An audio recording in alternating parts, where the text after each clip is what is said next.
សួស្តីបងប្អូនមើលបានគ្រប់បាទនេះជាម៉ូទ័រឆក់ក្បាលបាទឈុត12គ្រាប់បាទហ្នឹងហើយឈុត12គ្រាប់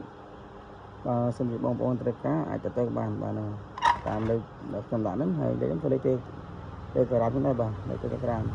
ហើយបញ្ហាមួយទៀតបងប្អូនខ្លះគាត់អត់ទុកចិត្តខាងឲ្យផ្ញើរបស់តមុនអញ្ចឹងបានគាត់ឲ្យលុយយើងយ៉ាងថាបងប្អូនកុំខ្លាចពេលខ្លះឲ្យវាត្រូវបងប្អូនពេលខ្លះលុយក៏យើងបាក់រើដែរវាត្រូវមកគិតត្រូវដែរប៉ុន្តែបងប្អូនមើល channel មើលលេខហ្នឹងហើយបានលាស់ហ្នឹងហើយបងប្អូនធ្វើអ្វីមួយបងគិតអ្វីមួយបានលាស់អញ្ចឹងហើយនៅខ្ញុំបាទអត់ដែរនេះទេបើមើល channel ខ្ញុំបាទហ្នឹងហើយអញ្ចឹងបងត្រូវការទៅបានបងចំណេះ12គ្រាប់ខ្លាំងបងនិយាយខ្លាំង12គ្រាប់ពុតដី3ហាត់ទៅ2ហាត់ខ្លះ2ហាត់ខ្លះទៅ3ហាត់បាទនេះខ្លាំងព្រោះឥឡូវបាទមួយកដោច្រើនពេកអញ្ចឹងបើយើងមិនទុកស្កាត់ខ្លះទីគឺវាពិបាកដែរហ្នឹងជិត12គ្រាប់ត្រូវការទៅទាំងមកហ្នឹងហើយហើយពេលខ្លះទៅខ្ញុំក៏ផុសទៅពេលខ្លះទៅក៏អត់សូវផុសដោយសារវារវល់អត់មិនធ្វើតែមុខហ្នឹងបងធ្វើរៀប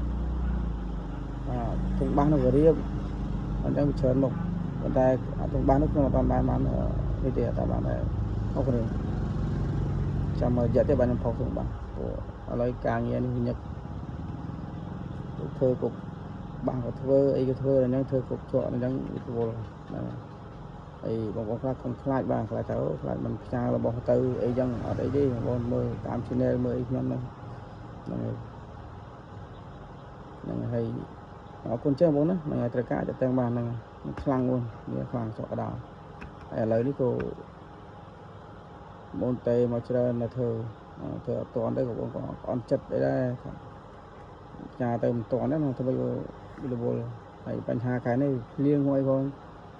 ការដាច់ភ្លើងទៅបើសិនបានធ្វើក៏អរគុណចឹងបងប្អូនដែរបាននេះឲ្យមានលៀងបងប្អូន